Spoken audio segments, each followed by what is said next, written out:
Hi, hello. It is I. It is Juana here once again. So, I have to make sure my face is in the video and stuff.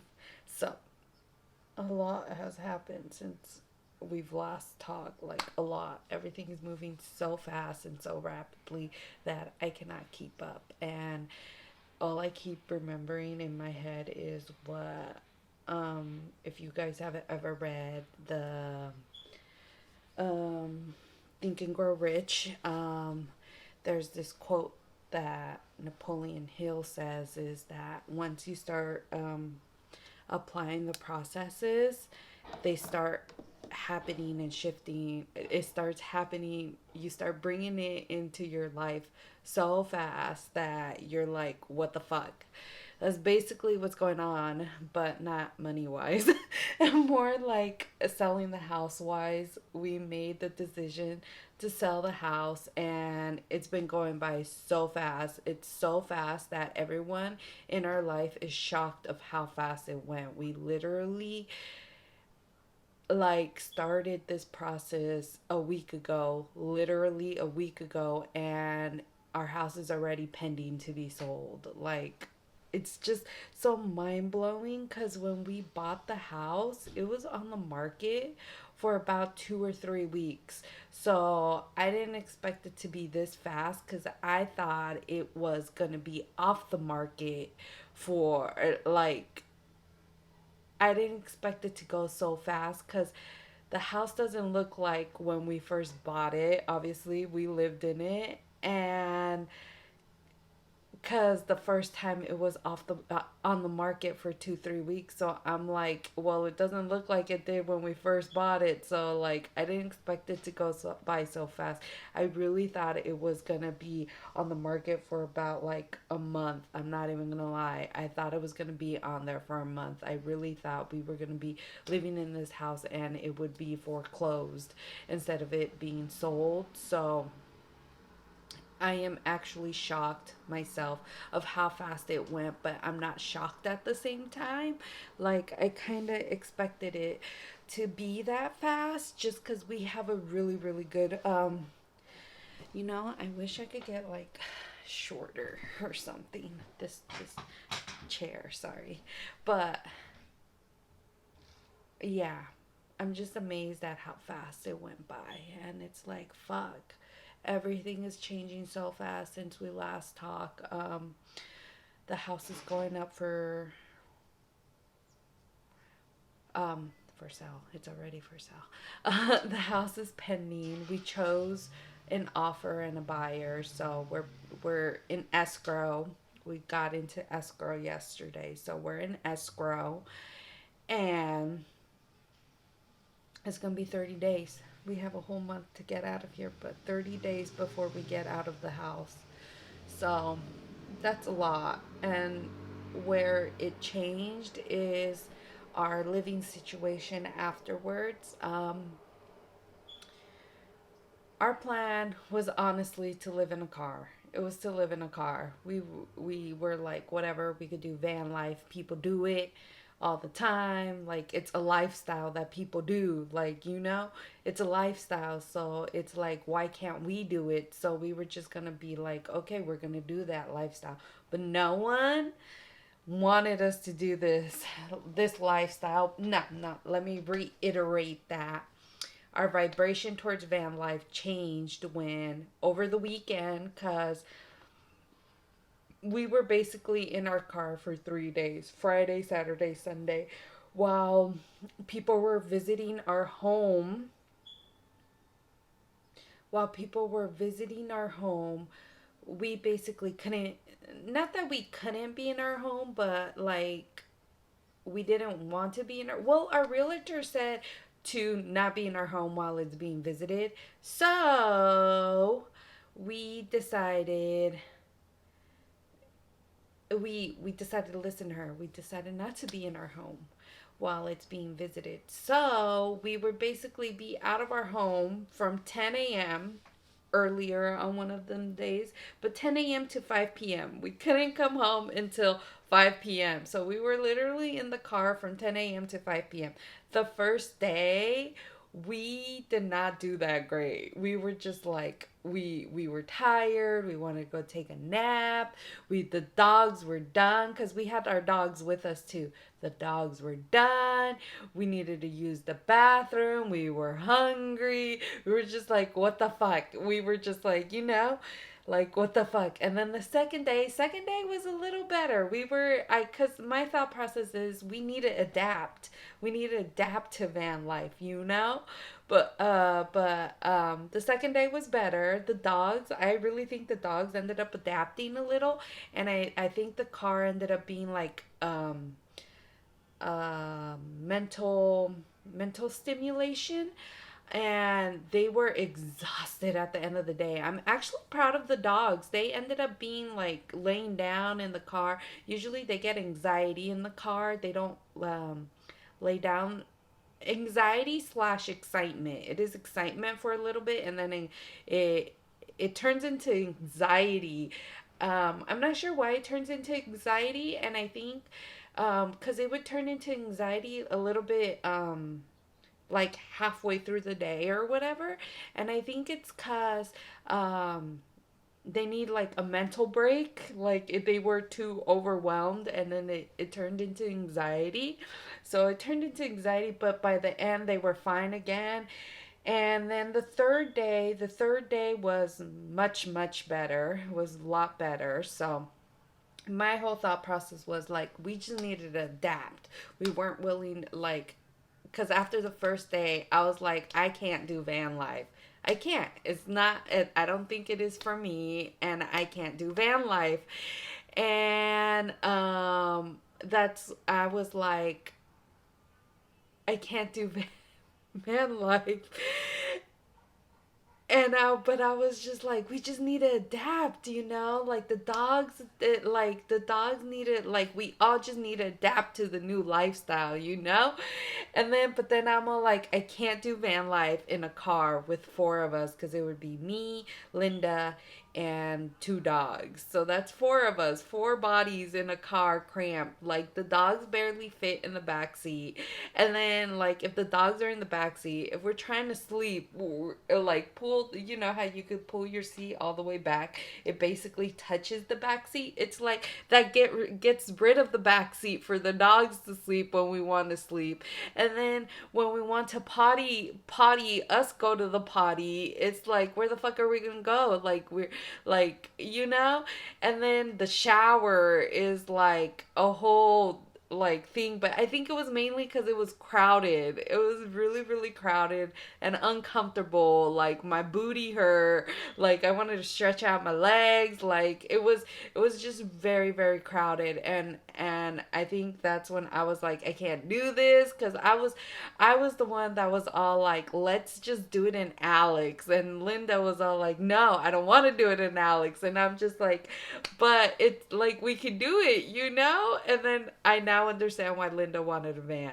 I did not see the crampness. I thought we could make it work. I don't think we could make it work with four of us. So I was like, I don't think I can do this. I don't think I can do van life. And I think that's when our vibrations started to switch towards van life. And we were like, I can't do van life. We need to find like a place to at least sleep and go pee and poop and shower. Okay, we need a place just to do all that, because it's like,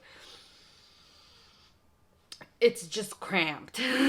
Okay, so I think and we also clarified that it's because after we were out all day too, it felt good to come home. After being out all day, it felt good to come home, relax, strip, eat, chill, lay on your bed. It felt good to come home, to like just come home, right? That it felt good to be out and come home. And then we were thinking, like, if we're van life, we're not gonna have a home to come back to when we get tired of the lifestyle. So I was like, I don't think I can do this, you know? So then, what's it called? I'm sorry. It's like my window's open and I'm a little bit cold. And then the hood bugs me. So, I'm sorry. I keep changing my me. And then, so I'm just like, no. So I kind of clarified my van life dream because I did want van life for a while. This isn't just we're not just choosing to live in a van just because that's our only option. It's been something I've been wanting to do for like a year or two. Like when we went camping and stuff, and I'm all like, I want to do van life. So it was like an opportunity to start that part, right? But I clarified on what I want. I think I want a road trip and have a home to come back to. I don't think I want to live in a van for an extended amount of, I don't want the van to be my home. Okay? I don't think I could do that. So, I think I clarified that aspect. I want to road trip and have a place to come back home when I am done being on the road, not so much being on the road 24/7, okay? So I got that clarified. I want to road trip. I want to road trip across the United States and see different aspects of the United States.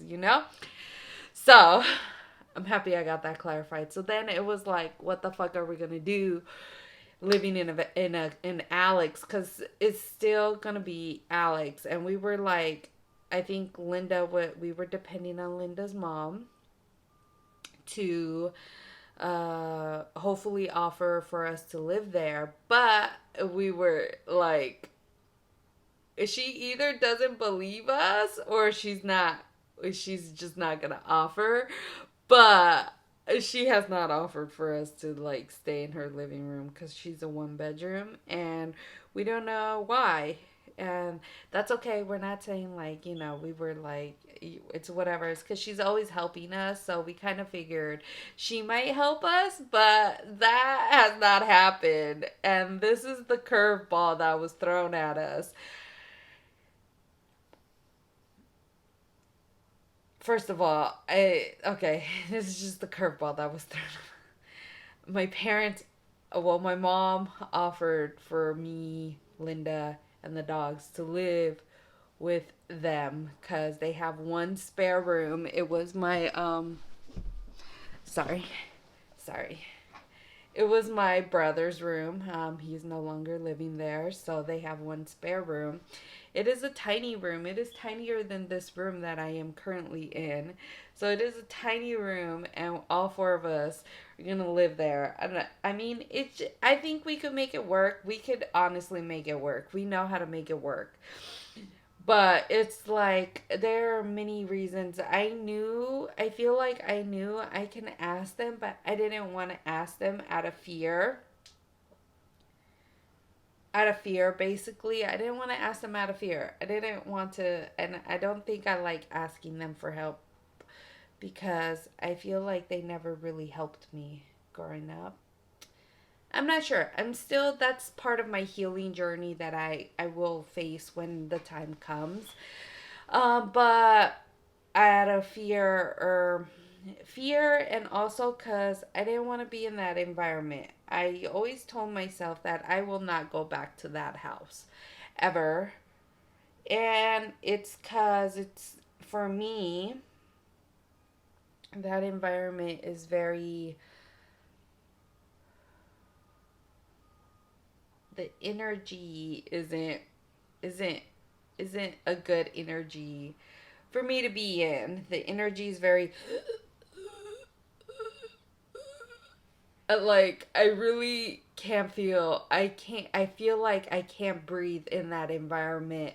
I feel so closed off and so I feel the it's a thick energy. It's a thick cloud. It is a thick cloud of boredom, of negativity, of sadness, anxiety. It's just a thick paranoia and stuff. It's a thick cloud and it's like I don't want to live in that environment again because that's where I was suicidal. I was very suicidal in that environment, and I just wanted to, like, I wanted it to be over. I wanted to be free. I just wanted it to be over. And I'm not saying that in a bad way. It's just they're dealing with their own shit, and that's just not the environment for me to grow and stuff. So I fought it. I fought it. I fought it. I fought it. And I guess now I guess I accepted it. I accepted the help. I accepted the help, and all I can do is make the best out of the situation. But I just knew that I didn't want to go back to that. But I think me saying that I didn't want to go back to that, I created all that to me going back to that. So that's all on me. Um, but yeah, that's what where we're at. We're gonna go back to my parents' house. Well, I'm going back to my parents' house, but I have luggage. I have accumulated a person and two dogs in the 5 years that I have not been in that house. 5, 6 years that I haven't been in that house. So I'm bringing luggage. It's just not me. It's I have luggage, person and two dogs, and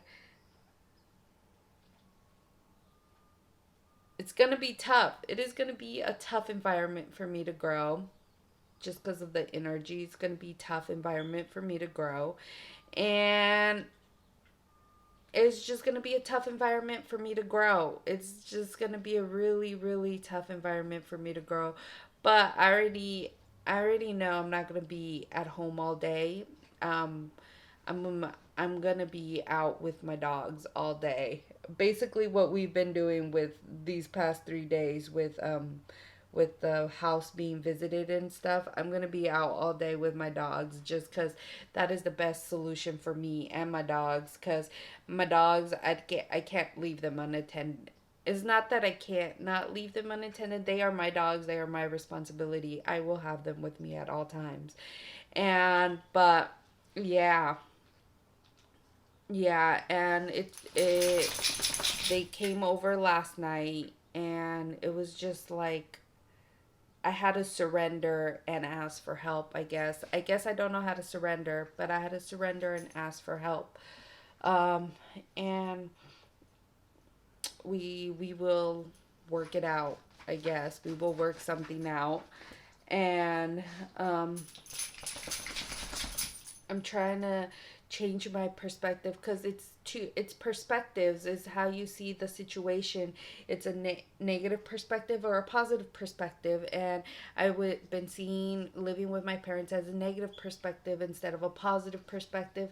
So I'm trying to change my perspective to a positive one, because right now that we're talking about perspectives, I just want to say that everyone, aka our parents, are seeing our situation as a negative situation, but it is not a negative situation. It is an opportunity. It is like we are just starting over. That is it. And I feel like they're seeing it negative because we're 30, and it's like we're just 30. Like we have time to start over. It's not even if we have time to start over. It's like we are able to start over, you know? Like that's all we're literally doing. We're just starting over. We're starting over with this mindset that we have. We're not throwing everything away. I feel like they're seeing it as like it's the end of the world. They're not seeing it from hold on, from our perspective. They're not seeing it positive as an opportunity to grow and start over. They're not seeing it like that. And it's like, okay, that was a different rant. That was a whole different rant. And I'm trying to close up the video because I said I don't want my videos past 20 minutes. It's 19 minutes right now. So, but that's where I'm at. I'm trying to change my perspective to a positive perspective because this is an opportunity for me and Linda basically to stack our money and figure out what we want to do with our money, because we are going to get money off of that house, and it's going to be a lot of money. And it's, we don't just want to blow it like we did with Jax, because with Jax we got our retirement fund, we pulled out our retirement fund. I'm not sure how much money that was, because I told Linda I don't want to know anything about the money. So that's how we survived for a whole year.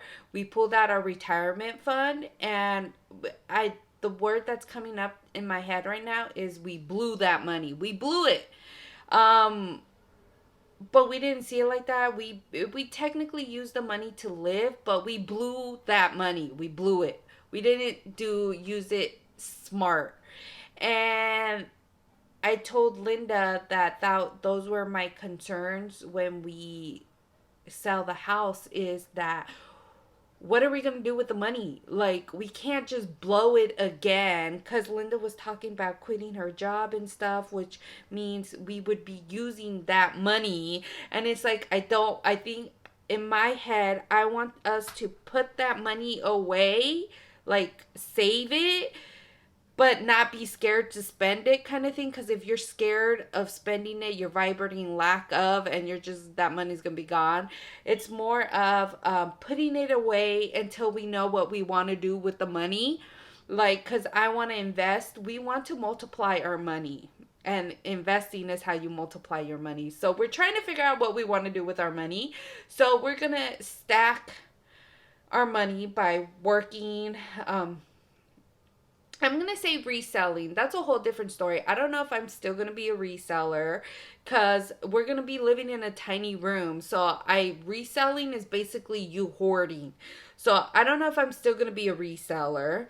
Um yeah, I don't know if I'm still going to be reseller. So possibly reselling. I think reselling is going to be like little things, but possibly resell. Hey, maybe we could go to garage sales on Saturdays just to like get out the house, and we could take the dogs with us. That would be fun. Linda, if you're watching this, this is an idea. Not to buy, just to look, just to be like, ooh, okay. But I don't know if I'm still going to be reselling, but we could get money off of reselling, DoorDash, and her McDonald's. And she trades, but we don't know when that's gonna pop off. So we have incomes. Is just I know it's a little bit of money coming in, but we can like use that money to live, like buy our groceries, the dog stuff, pay for a little bit of pay my parents a little bit for living there, because I don't think they're gonna charge us rent. But I know they would like it if we contributed something. So like that, and our phone bill, our insurance. But yeah. So that's the plan. We're planning to like stack our money and figure out where we're going to go, and kind of, and just grow, drown ourselves in positivity, personal development and stuff, and just grow from there. I'm not sure how long we're gonna be living in our parents. There's no time limit. We do want to find a place that's like dog friendly, that allows big dogs. I'm thinking the ghetto, because I feel like they won't care if our dogs are rowdy or not. But I have a whole plan in place with the dogs, and I think eventually it's just gonna they're gonna end up fixing themselves, because they're gonna be worked all day basically. So we want to live in a low income apartments, and I know the wait list is long for those. And then that, and also we're thinking about Section 8. um yeah, we're thinking about Section 8, and I'm thinking about getting on food stamps too. So, we are at a low. We are definitely at a low. We accept that, and we are okay with that, because this is a different low. And like I said, we're just starting over. what we're starting over and collecting ourselves and trying to see create our next adventure. We know what we want in a living situation, and then maybe we might end up making bank while we're living at our parents' house, my parents' house. So that's what's going on. And one more thing, I don't know if my sister's okay with us living there, and but I told my parents if Ingrid's not okay, we will not move in there because my sister needs to be okay with us living there, and it's okay if she's not okay with it. I don't mind, but I think if they're willing to let us stay there. I think it's more of if we can have a place to shower and go poop in, kind of thing. But it's okay that if my sister doesn't want us living there, I am okay with that. I'm even willing to live in their garage, honestly. It'll be like a master bedroom in a garage. But I'm willing to live in their garage too. But that is what's going on in my life. It is a lot. Everything's going by so fast. Probably the next time I talk to you guys, it's going to be something else that's going on. But a lot's going on. A lot's going on. And I'm finally mentally better. Every aspect of this journey, of this road to whatever next destination is, of the ending of this chapter, every aspect of closing this chapter has been a hard struggle for me. I've cried, I've blocked off my emotions, I've been depressed, like it's a lot. I'm going through a lot right now, and that is okay cuz it's life, and is just how you decide to handle it and pick yourself up. So, that is what's going on. I'll end the video here. It's a little bit longer than usual. And thank you if you made it this far. I love you and I appreciate you. And thank you for listening to me rant about my stories and shit. Um, and if you like this content about personal growth, my journey, self love, all this good shit, I would appreciate it if you subscribed and joined the community. We could grow together, you know? I would like that. I would like to have you part of my tribe. That would be so much fun. And if you like the video, I would appreciate a thumbs up. I would really enjoy a thumbs up. That would be fun. So, okay, I got awkward. So I'm gonna go now, okay? Bye.